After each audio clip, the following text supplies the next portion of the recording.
It was August 1963 in the Bavarian countryside of West Germany. A film crew of over 200 people was assembled on a massive outdoor set built to replicate a Nazi POW camp. In the center of this organized chaos stood a 33-year-old actor next to a Triumph TR6 trophy motorcycle, while 50 feet away, a stunt coordinator was walking toward the director's tent with a clipboard, his face red with anger. Within the next hour, one of these men would be leaving this production permanently, and the decision would create one of the most legendary moments in cinema history. This is not a story about movies or stunts or rebellion. This is about integrity, calculated risk, and what happens when someone refuses to let fear dictate art. In 1963, Hollywood operated under strict studio system rules established over decades. Stunt work was handled by trained specialists who understood safety protocols and insurance requirements. Leading actors were contractually prohibited from performing dangerous stunts. The reasoning was simple: if a star got injured or killed, the entire production shut down, insurance claims were filed, and millions of dollars were lost. Studios had entire departments dedicated to risk management. Stunt coordinators held enormous power because they could halt production instantly if they deemed something unsafe. This system existed to protect investments, maintain schedules, and ensure movies got made without catastrophic accidents. When someone challenged this system, especially a leading man demanding to do dangerous stunts himself, the machinery pushed back with tremendous force. Steve McQueen had been cast as Captain Virgil Hiltz in The Great Escape, after initially turning down the role multiple times. The script was good. Director John Sturges was someone Steve respected, but the role as written was relatively small. Steve had one condition for accepting. He wanted to expand the motorcycle sequence, make it a centerpiece of the film, an extended chase, showcasing genuine riding skill and daring jumps. The studio agreed, seeing commercial potential. What they didn't know was that Steve intended to ride that motorcycle himself, for every shot, including the dangerous ones. Steve McQueen wasn't just an actor who liked motorcycles. He was a genuinely skilled rider who competed in professional races, owned dozens of bikes, and spent his free time desert racing. He'd placed second in the 1964 International 6 Days Trial, one of the most grueling motorcycle endurance competitions in the world. When Steve said he could handle a motorcycle, it wasn't movie star ego, it was legitimate expertise. But the studio's stunt coordinator, a man we'll call Richard Benson, didn't care about Steve's credentials. Benson had coordinated stunts for 20 years, worked on over 60 films, and had very clear rules about leading actors and dangerous work. In his mind, no exceptions should ever be made regardless of how skilled an actor claimed to be. The first week filming motorcycle sequences went smoothly. Steve performed basic riding shots that Benson deemed acceptably safe, but when they reached the chase sequence,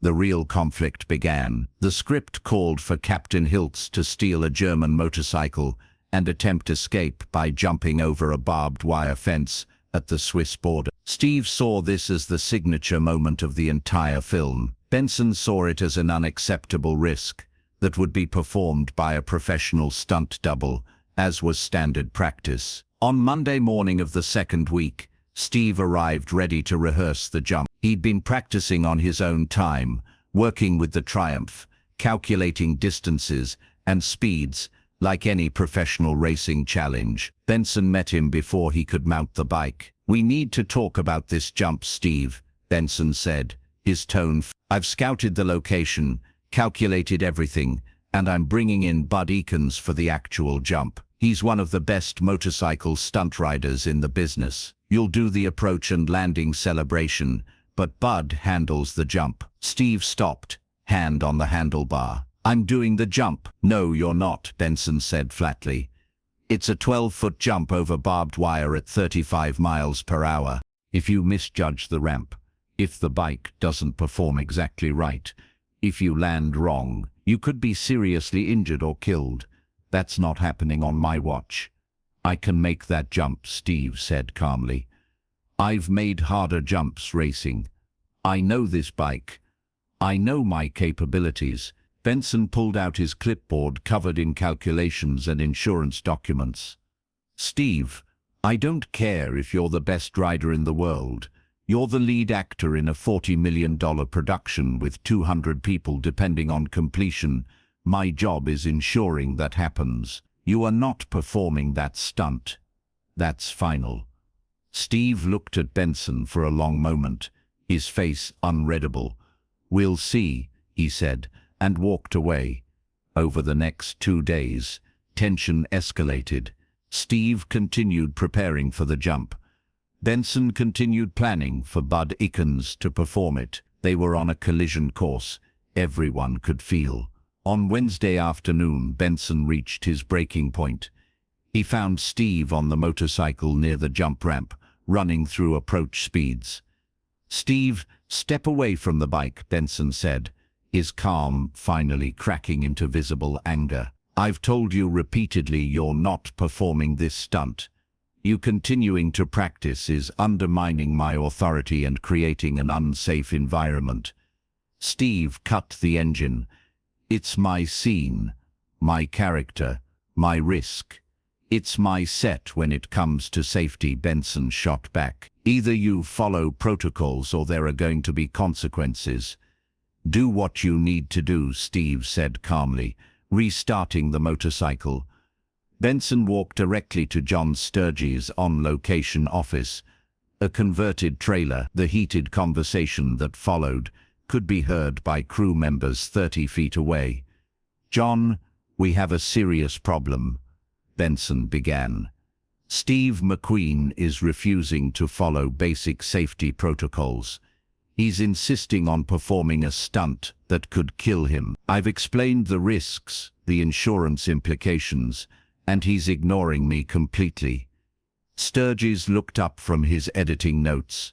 What do you want me to do, Richard? I want you to make him understand he doesn't have a choice. Put it in writing that he's prohibited, and if he continues, I want consequences. Sturges reached for his phone. Let me talk to him. 20 minutes later, Steve walked into Sturges' trailer. Benson was there, arms crossed, vindication in his expression. Steve, sit down, Sturges said. Steve remained standing. Richard says you're insisting on doing the motorcycle jump, despite his professional assessment that it's too dangerous. That's right, Steve said simply. Steve, I need you to understand the position this puts me in, Sturges continued carefully. We have insurance requirements, studio oversight, safety protocols. If something happens to you, this production collapses. 200 people lose their jobs. The film doesn't get made. Nothing's going to happen to me, Steve said. You can't guarantee that, Benson interjected sharply. This isn't about your ego or skill. This is about protecting this production. Steve turned to Benson, his blue eyes cold. This isn't about ego. This is about making the scene real. You want me to fake it, let someone else do the important part while I just show up for close-ups. That's not how I work. That's how every major actor works, Benson shot back. Brando uses doubles. Wayne uses doubles. You're not special, Steve. John, Benson said, his voice hard now. I'm making this simple. Either Steve follows protocols and uses a stunt double, or I'm walking off this production. You can't shoot these sequences without a stunt coordinator. So you need to make a choice, him or me. The trailer went silent. Sturges looked between them, hoping one would back down. Neither moved. Steve, Sturges finally said, maybe we can work something out. Camera angles to make it look like you're doing all of it. Fire him or I walk.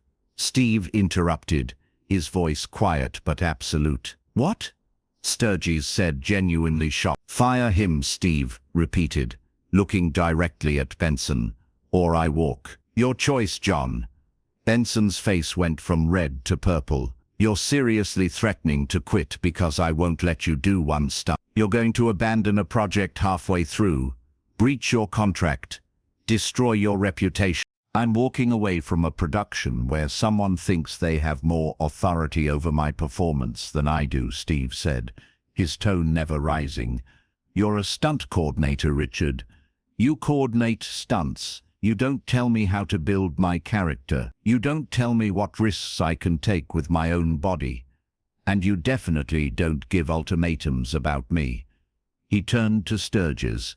John, you know me. You know I don't make threats lightly. Either Richard leaves this production, or I do. I'm walking out in 30 seconds, so decide which one of us you need more. The silence stretched.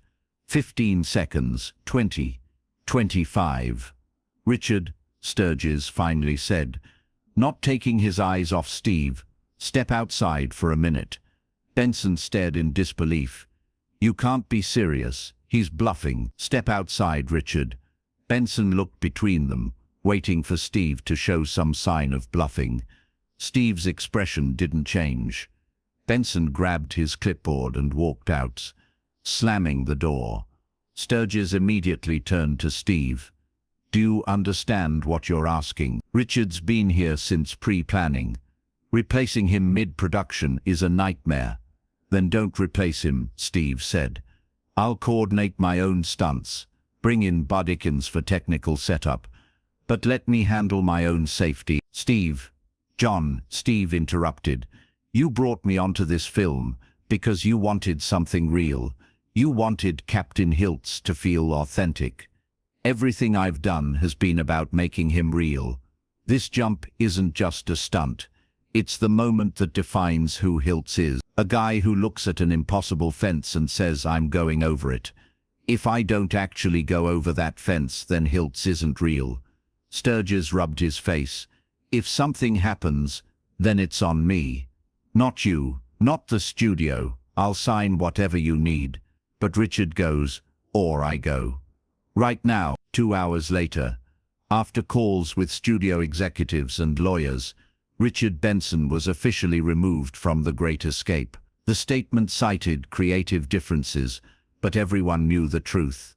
Steve McQueen had drawn a line, and the production chose him. Benson packed his equipment and flew to Los Angeles the next morning. His career trajectory changed noticeably. Directors heard the story and made calculations about working with someone fired mid-production from a major film. Within 5 years, Benson was coordinating primarily for television and low-budget films. The next day, Steve, with technical help from Bud Ikins and Sturges' blessing, began preparing for the jump. 3 days refining the ramp, calculating speeds, practicing approaches. Ikins, a professional stunt rider and Steve's friend, thought Steve was insane. Steve, I could do this jump in my sleep, Ikins said during practice. You don't need to prove anything. Yes, I do, Steve replied. On August 19, 1963, they shot the sequence. Steve approached the barbed wire fence at 35 miles per hour, hit the ramp perfectly, and soared 12 feet through the air. The Triumph hung suspended for an impossible moment. Then Steve landed smoothly, the suspension absorbing impact perfectly. The entire crew erupted in applause. Sturges called cut and stared before saying quietly, "That was incredible. That's the shot." They did it 3 more times for coverage. Steve made it perfectly each time. The Great Escape was released in July 1963. The film earned over $120 million worldwide, but one sequence stood out above all others. The motorcycle chase and jump became iconic instantly, recognized as one of the greatest action sequences in cinema history. That single jump, the one Benson said was too dangerous and unnecessary, became the most famous moment in the entire film. It appeared on posters, in magazines, in countless retrospectives. That jump became symbolic of Steve McQueen himself, the rebel who refused the safe path, who insisted on authenticity over convenience, who would risk everything rather than compromise his vision of what was real. Steve went on to perform his own stunts throughout his career. He raced professionally, competed internationally, and became as famous for off-screen daring as on-screen performances. Directors learned that when Steve McQueen said he could do something, you let him do it, because the result would be better than any double could provide. Years later, in a documentary, Steve was asked about the confrontation and his ultimatum. His response was characteristically direct. "Some people see a fence and think barrier. I see a fence and think challenge." Richard Benson was a good coordinator, but he thought his job was preventing risk. "My job as an actor is taking the right risks, the ones that make the character real." The jump wasn't about ego. It was about refusing to fake something I could actually do. Captain Hiltz wouldn't have let someone else make that jump. Neither would I. John Sturges gave his perspective in the same documentary. "Steve put me in an impossible position: fire a professional coordinator mid-production, or lose my leading man. But looking back, he was absolutely right. If we'd used a double, the scene would have been good. With Steve actually doing it, the scene became legendary." Sometimes the artist knows what the art needs better than everyone else combined. The crew members who were there tell the complete story. The tension in Sturges' trailer during Steve's ultimatum, Benson's face when he realized Steve wasn't bluffing, the collective anxiety when Steve approached that ramp, everyone knowing that if something went wrong, everything could collapse, and the feeling when Steve landed perfectly, when everyone realized they'd witnessed something special, something that would outlive them all. Today, The Great Escape is considered one of the greatest war films ever made, and the motorcycle sequence is studied in film schools as practical action filmmaking at its finest. The scene has been referenced, parodied, and homaged in hundreds of films. The image of Steve on that motorcycle has been reproduced millions of times. The story of how Steve forced the production to choose between safety and authenticity has become legend, retold every time someone questions whether artists should take risks with their own work. Richard Benson's concerns were legitimate, his fears reasonable, his adherence to protocols professional. But Steve understood something Benson didn't. Sometimes the greatest safety risk is playing it too safe, creating something technically perfect but emotionally hollow. That jump didn't just create a great scene. It created the scene, the moment that defined the film, the character, and Steve McQueen's entire philosophy. If this story of artistic courage and uncompromising vision moved you, subscribe and share it with someone who needs to remember that sometimes the biggest risk is refusing to take any risks at all, and that authenticity matters more than safety when creating something meant to last forever. Have you ever had to choose between the safe path and the real one? Share your story in the comments.